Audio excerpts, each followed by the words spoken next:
Hello, welcome back to another episode of me fitting a Saab turbo engine into my UAZ 452. The engine that's going in is a Saab 9000 2.3 B234. Now there's a few variations of the same engine, if that makes sense, in the way that the 9.3 version and the 900 version of the engine has got like different oil pumps and sump and manifolds, etc. Everything bolts in between the engines. So the engine that I've got suffered low oil pressure previously, so I can't use the oil pump for it. That's going in the bin. 9000 oil pumps are not available, so I'm changing to a 9.3 oil pump. Now the oil pump is integral to the timing chain cover, so that means I've got to swap the whole timing chain cover over, which then means crank pulley, water pump. It also means the ancillaries from the 9000, which I've got a few of, won't bolt to the engine anymore. That's fine, I'll have a challenge. I'll just make up the brackets and mount the alternator and tensioners how I want to mount them. I think that should explain why I'm having to swap parts between the engines. Now, like I say, the 9000 engine, which I've got to go in this, the 2.3, that's previously suffered low oil pressure, so the crank was ruined, the oil pump, various bits and pieces. So what I've done is I've had the crankshaft reground. I've got fresh bearings, oversized bearings for that crank. I've got a balance shaft delete kit, which is from Nick at Griffin Performance Engines. Big thanks for that. Before it suffered low oil pressure, the engine had a new timing chain kit about 1,000 miles previous, so I'm going to reuse that. And right, let's just stop waffling and start putting things together. Okay, so this is what you get in the kit from Nick at Griffin Performance Engines. These block the front oil galleries, these block the rear oil galleries, new core plug, same for the other side, and this is for the tensioner oil feed to block that off. I'm just going to put time lapse on and put it at like 3 times speed so it just flies through it. If you want to see an in-depth video of doing the balance shaft delete, go back to a video which I will put up here somewhere where I did it on the scimitar, and that covers everything. Anyway, back to the current project. Before I start the time lapse, I should just point out the engine's obviously upside down. I didn't need to say that, did I? Now I've gone and insulted you. I'm sorry. I'll get out of the way.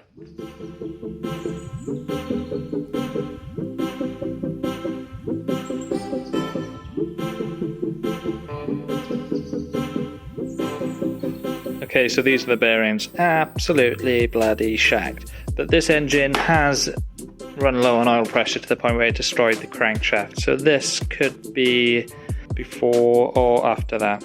I don't know. But they're gonna go.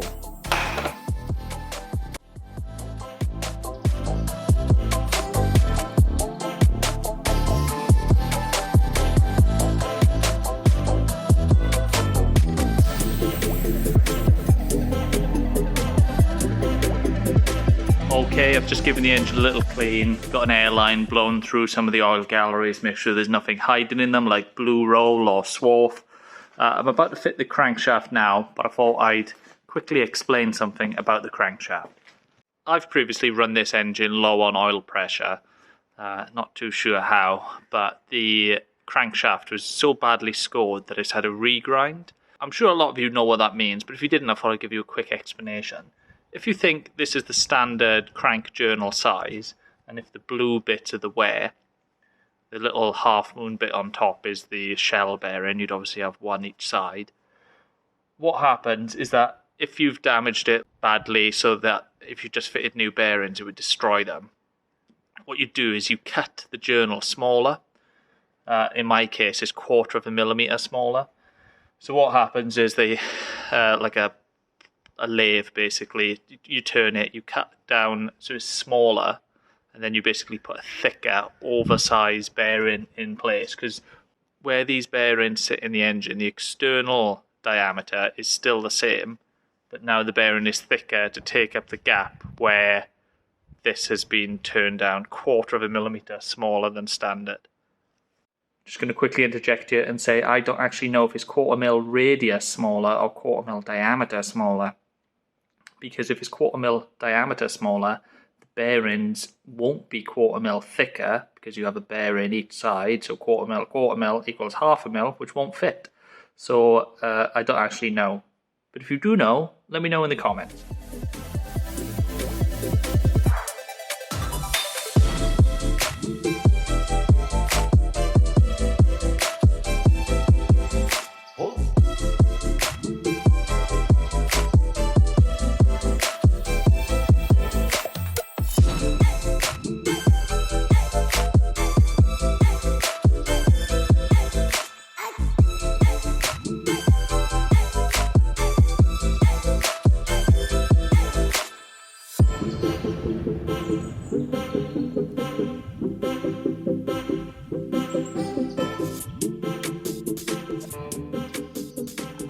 So Tommy Butler at TR Autos has got a crank rear main installation tool.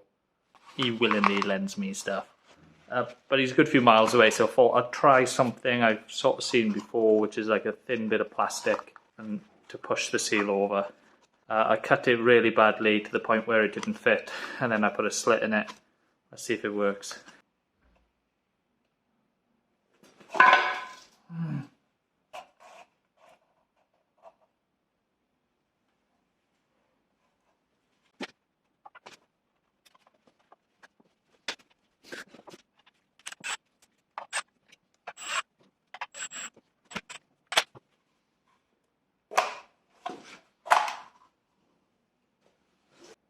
Worked, didn't it? In my head, when I was doing this, the A-Team music was playing, but like really out of tune and terrible. Right, I've had to shuffle some engines around. The one that was on the stand is now ditched over there.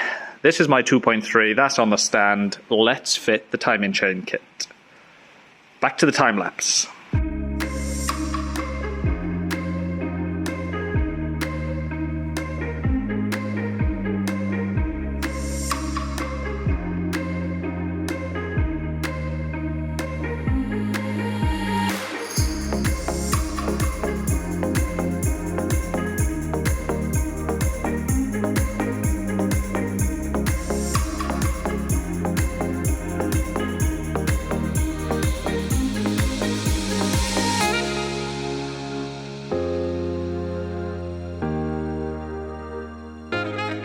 Okay, got the chain all on, turned it over a few times, everything's looking good.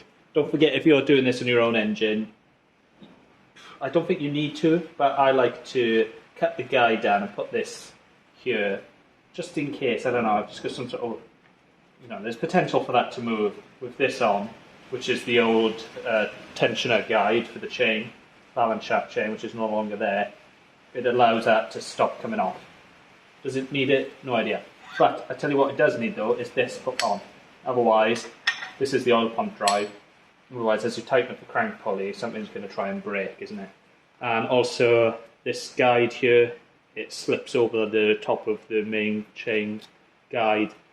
I like to fit that back on because of just the way everything bolts back together. Your call with your own stuff. Okay, the last bit of footage you saw was a good few days ago. There's been a slight delay, and it basically comes down to my lack of understanding of what oil pumps were fitted to what engines. I thought 9000 engines had the older pumps, everything else had the newer pumps. Not the case. The older pump was fitted to up to 1996 900 engines. The 93 engine I've got sat on the floor, guess what? That's a 96 900 engine, not a 93 engine. So basically that too had the older type pump. So long story short, I put a post out on Instagram stories saying, can anybody help me? Jeffrey, this bloke, sorted me out. Top guy, big thanks to him. He said, I've got a spare 99 engine, it's got low compression, but the oil system's healthy enough. You can have the timing chain cover and oil pump setup, allowing me to fit my new oil pump to my 9000 engine. It's been an absolute headache, but big thanks to Jeff, because now I'm back on the road. I'm back on my way to getting this thing back together. Okay, new pump going in. Make sure that you pack it with grease, and then you won't struggle to get it to self-prime.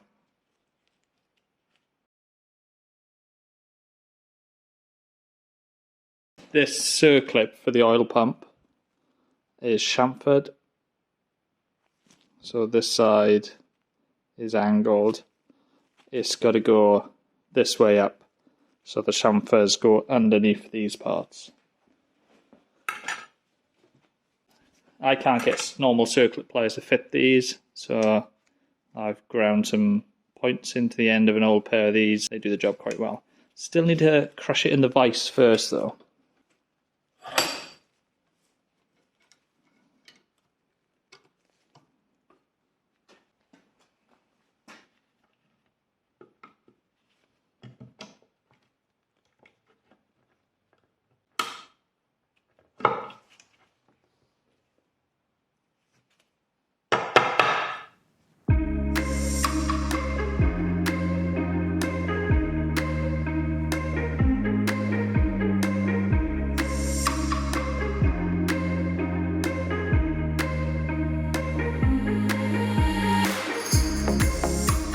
Okay, now to make the alternator, ancillaries, auxiliary belt.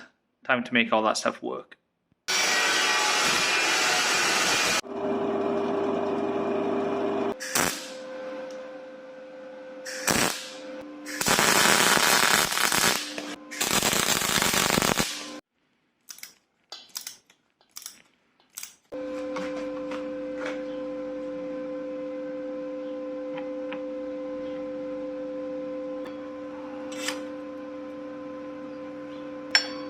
Little goldfinch just landed on the mill, but before I had a chance to turn the camera around, he flew off.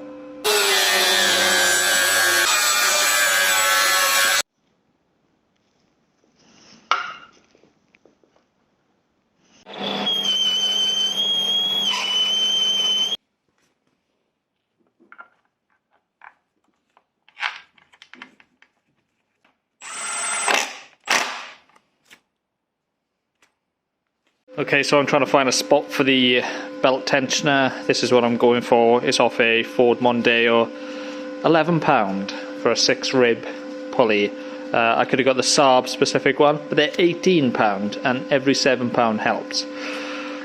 What I'm going for here is I'm using 2 bolts off the engine going that way. I've got bits of round bar in there, and then I've made 5 by £11. I've made this, which one of them will bolt the pulley in place. This would be on the other side of the plate. Then the other one, bolt coming through. As you tighten it, this will slide and tension the belt. Let's give it a go.